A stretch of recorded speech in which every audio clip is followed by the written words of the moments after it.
साथियों नमस्कार, मेरा नाम प्रशांत है और आप देखना शुरू कर चुके हैं आपका अपना channel the conflict lens TCL। Pakistan में इस्लामाबाद में पीस टॉक के लिए तमाम सारे लोग इकट्ठा हो चुके हैं। ईरान का भी डेलीगेशन बीती रात आ गया था। आज सुबह सुबह जो है अमेरिका का भी डेलीगेशन आ गया। ईरान की तरफ से ईरानियन पार्लियामेंट के स्पीकर जो हैं मोहम्मद बाघिर घालीबाफ, वो उसका प्रतिनिधित्व कर रहे हैं। लगभग 80 लोग आए हैं। अमेरिका की तरफ से बहुत सारे लोगों का तो नाम नहीं जानकारी निकल के सामने है, लेकिन जो 3 प्रमुख चेहरे हैं उसमें जेरेड कुशनर हैं, उसमें JD वेंस हैं, उसमें स्टीव विटकॉफ हैं। ये 3 बेहद इंपॉर्टेंट लोग हैं जो आए हैं। शुरुआती जानकारी निकल के ये सामने आई है कि सुबह जो होने वाली बातचीत थी वो खिसक करके एक तरीके से आगे बढ़ गई है। यानी कि आज शाम से रात तक ये बातचीत होने की संभावना, जब मैं ये वीडियो शूट कर रहा हूं तब जताई जा रही है। लेकिन सबसे बड़ी बात ये है, इस वीडियो का जो सबसे बड़ा पहलू ये है वो ये कि एक तरफ ईरान इजराइल के बीच में पीस टॉक हो रही है, दूसरी तरफ इजराइल के लिए सबसे बड़ी मुसीबत एक बार फिर से हमास ने पैदा कर दी। इतने दिन से जो चला आ रहा शांति का एक तरीके से झुनझुना था, हालांकि वो हमास के लिए था, फ़लस्तीनियन के लिए था। लगातार इजराइल हमला कर ही रहा है वहाँ पर, और अब हमास ने यह खबर निकल के सामने आई है कि उसने साफ तौर पर एक मीटिंग हुई कायरा में और उसमें उसने साफ साफ इनकार कर दिया, कहा कि नहीं, डिसआर्म तो नहीं करेंगे। इससे यह माना जा रहा है कि बेंजामिन नेतन्याहू की मुश्किलें अब और ज़्यादा बढ़ सकती। दूसरी तरफ मुश्किल एक और बढ़ गई है। बेंजामिन नेतन्याहू के ऊपर जो इजराइल में करप्शन केसेस चल रहे हैं, उस पर उसने कोर्ट में जा करके गिड़गिड़ाया है, गुहार लगाई है कि सिक्योरिटी रीजन से जो सीज फायर को लेकर के बातचीत चल रही है, तमाम सारे उसने कारण बताए कि अभी थोड़ा सा छूट दी जाए, इन पर्सन वहाँ पर ना उसको बुलाया जाए।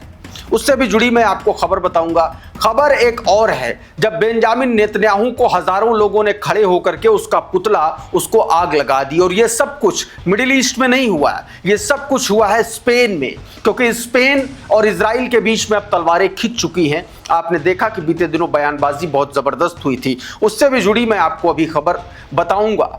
और साथ में क्या तैयारी अमेरिका की है जंग को लेकर। जी, ये जो आवरण है सीज फायर का, ये बहुत ज़्यादा दिन तक टिकने वाला नहीं है, ऐसा तमाम सारे जियोपॉलिटिकल एक्सपर्ट कह रहे हैं। क्योंकि ना तो पाकिस्तान में वो कुव्वत है कि वो सीज फायर अमेरिका के साथ करा पाए, क्योंकि आपको पता है कि जिस तरीके से पाकिस्तान की तरफ से ट्वीट किए गए और उन ट्वीट को जिस तरीके से माना गया कि अमेरिका के डायरेक्शन में सीधे सीधे पाकिस्तान काम कर रहा है उसके चेले के तौर पर, तो ये माना जा रहा है कि जब तक जो है अमेरिका चाहेगा तब तक ही ये सब कुछ चल रहा है, वरना फिर हमले शुरू हो जाएंगे। क्यों?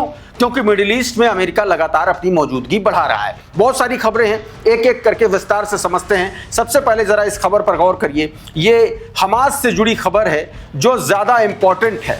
हमास ने इस ट्वीट के मुताबिक बताया कि हमास ने जो है काहिरा में शुक्रवार को, यानी कि बीते दिन, हमास ने एक मुलाकात जो है बोर्ड ऑफ पीस के हाई रिप्रेजेंटेटिव निकोले म्लादेनोव से हुई, और उन्होंने इस पर इजराइल का जो चैनल, सरकारी जो ब्रॉडकास्टर है कान, उसके मुताबिक बताया कि उसको जो दस्तावेज मिले, कहा गया जिसको जो जानकारी मिली, उसके मुताबिक जो है टेंशन फिर से बढ़ सकती है, क्योंकि हमास ने डिसआर्म होने से उनसे भी इनकार कर दिया है।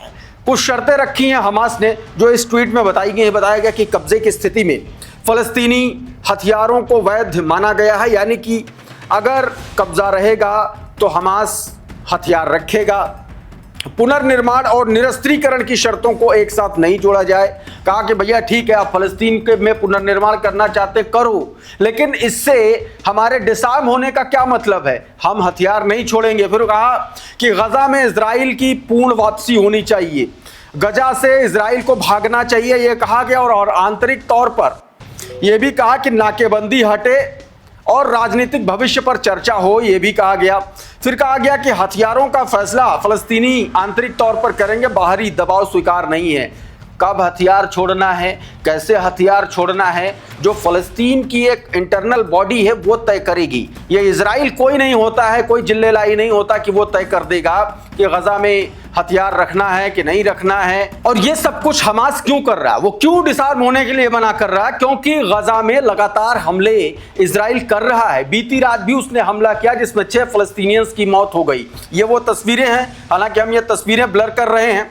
इसमें यह बताया गया है कि 6 फ़लस्तीनियंस को जो है सेंट्रल गजा के अल बुरेजी जो कैंप है वहां पर हमला करके इजराइलियों ने मार दिया, और ये उससे जुड़ी तस्वीरें, हाय तौबा मची हुई है, और इसीलिए लगातार ये कहा जा रहा है। दोस्तों, एक और खबर मैं आपको बताता हूं, बेंजामिन नेतन्याहू के एक तरीके से जो उस पर बड़ी मुसीबत आन पड़ी है। जरा खबर देखिए, प्रेस टीवी की। बताया गया कि Iran Netanyahu request delay in corruption trial testimony एमिड Iran cease fire. Iran cease fire की बातचीत को लेकर के बताया कि उसकी जो करप्शन केस में जो उसको कोर्ट में टेस्टिमनी होनी है उसमें उसके लिए एक तरीके से डिले करने की मांग की है।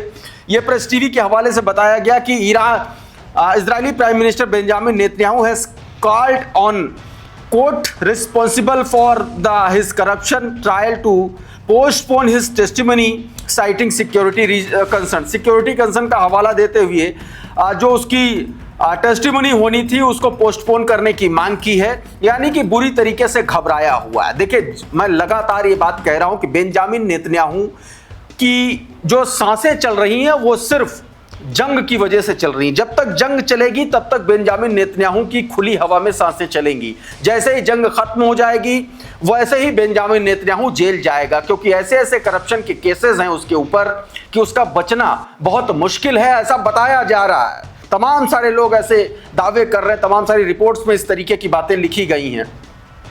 तो ये अपने आप में एक बड़ी घटना है। इस बीच नेतन्याहू को लेकर के जबरदस्त तरीके से पुतला दहन किया गया।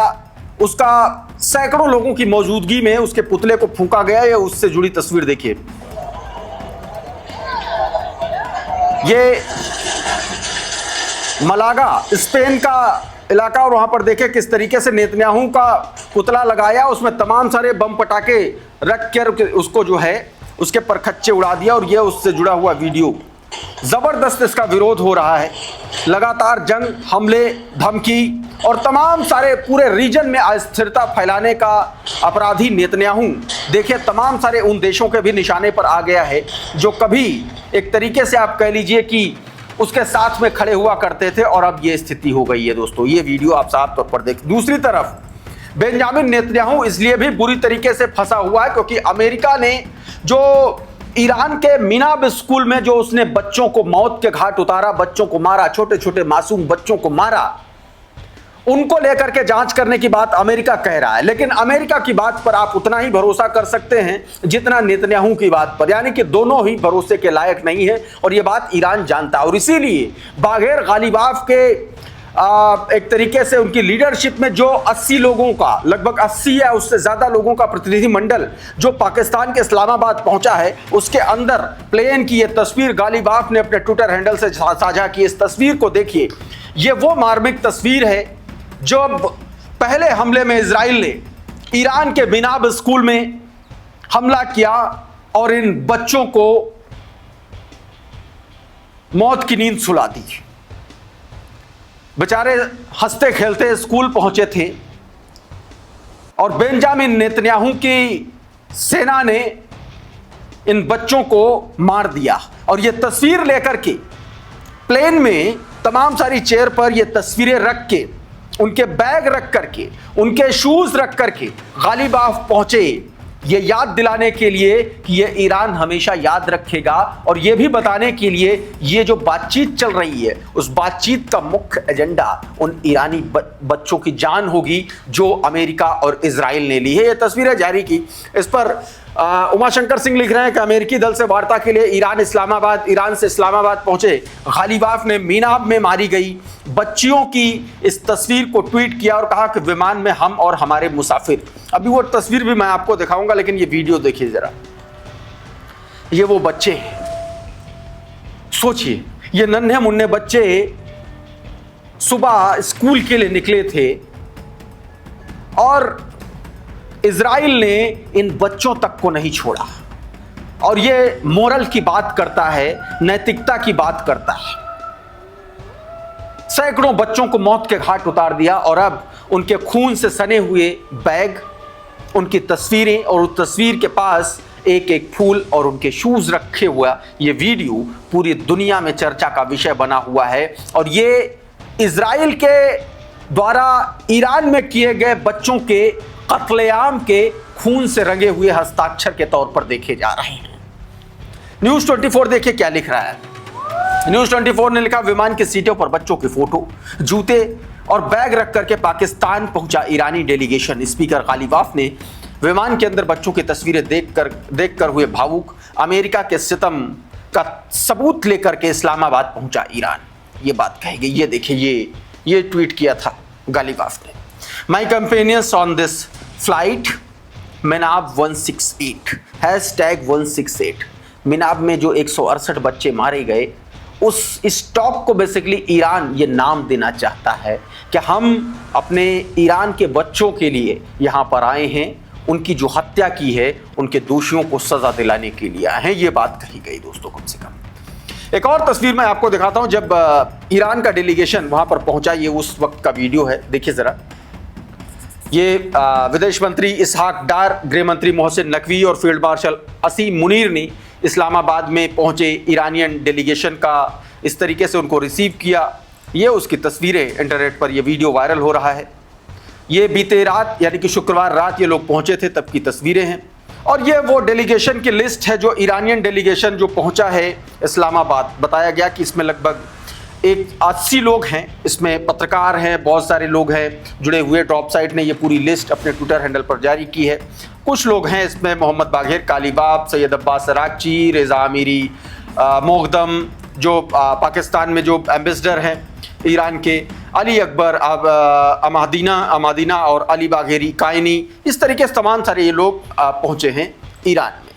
इस बीच जो बहुत बड़ी खबर है वो ये है दोस्तों कि अमेरिका अभी भी जंग के लिए तैयार है और बताया जा रहा है कि भारी संख्या में वहां पर अमेरिकी सैनिक मिडिल ईस्ट में लगातार भेज रहा है। उससे जुड़ी जरा ये खबर देखिए, करंट रिपोर्ट की वॉल स्ट्रीट जर्नल के हवाले से इसमें जानकारी दी गई। बताया गया, US is continuing to send more troops to the Middle East despite the ceasefire. बताया गया, सीज फायर के बावजूद अमेरिका लगातार मिडिल ईस्ट में अपने और सैनिक भेज रहा है। Additional fighter jets are being moved. बताया गया कि कुछ और फाइटर जेट वहां पर भेजे गए हैं। और इसके अलावा बताया गया कि 2000 ट्रूप्स जो हैं 82nd एयरबोर्न डिवीजन के वो भेजे गए हैं और नेवी और मरीन से जुड़े हुए तमाम सारे कमांडोज और सैनिक भेजे गए हैं। इस रिपोर्ट में ये बताया गया। वॉल स्ट्रीट जर्नल की एक रिपोर्ट ये भी बताती है कि ईरान भी जंग के लिए बिल्कुल तैयार बैठा हुआ है। ये ट्वीट देखिए, बताया गया कि US intelligence indicate that Iran still had thousand of ballistic missile and could restore part of its launch capability by recovering launchers from the underground storage site। बताया गया कि अभी भी ईरान के पास लगभग हजारों की संख्या में मिसाइलें मौजूद हैं और उनके पास बहुत सारे लॉन्च पैड हैं। जो नहीं हैं वो इस सीज फायर की ड्यूरेशन में पूरी तरीके से ठीक करने में सक्षम हैं। यानी कि जंग के लिए इसी 1-2 दिन में या 15 दिन का जो सीज फायर है इसमें वो फिर से तैयार हो जाएंगे, ये बताया गया। इस बीच डोनाल्ड ट्रंप ने एक और बड़ा बयान दिया। डोनाल्ड ट्रंप ने स्ट्रेट ऑफ हॉर्मुज को लेकर के फिर से उसने अपना पागलपन दिखाते हुए कहा कि स्ट्रेट ऑफ हॉर्मुज खुल करके रहेगा और उस पर कोई चार्ज नहीं लगेगा। जबकि ईरान ने अपने पार्लियामेंट में बाकायदा इसका बताया जा रहा है कि बिल पास कर दिया है कि अब $2 मिलियन जो है हर जहाज से, हर वेसल से वसूल किए जाएंगे। क्या कुछ कहा है डोनाल्ड ट्रंप ने, जरा छोटा सा हिस्सा। The strait will open up. If we just left, the strait's gonna... अच्छा, आखिर में एक वीडियो दोस्तों ज़ोहरान ममदानी से जुड़ा हुआ। ज़ोहरान ममदानी का एक इंटरव्यू किया गया दोस्तों अल जजीरा के द्वारा। अल जजीरा ने अपने इंटरव्यू में जो सवाल पूछे उस पर ज़ोहरान ममदानी ने जो जवाब दिए वो जबरदस्त तरीके से वायरल हो रहे हैं पूरी दुनिया भर में, क्योंकि ज़ोहरान ममदानी ने साफ तौर पर कहा है कि अमेरिका के पास अपने देश के गरीबों के लिए पैसा नहीं है, लेकिन वो जंग में मासूम बच्चों को मारने के लिए सिर्फ पैसा खर्च करता है। जरा सुनिए छोटा सा हिस्सा ये। तो दोस्तों अभी के इस वीडियो में बहरहाल इतना ही। बहुत बहुत शुक्रिया, बहुत बहुत धन्यवाद। आप जुड़े रहिए आपके अपने चैनल द कॉन्फ्लिक्ट लेंस के साथ। नमस्कार।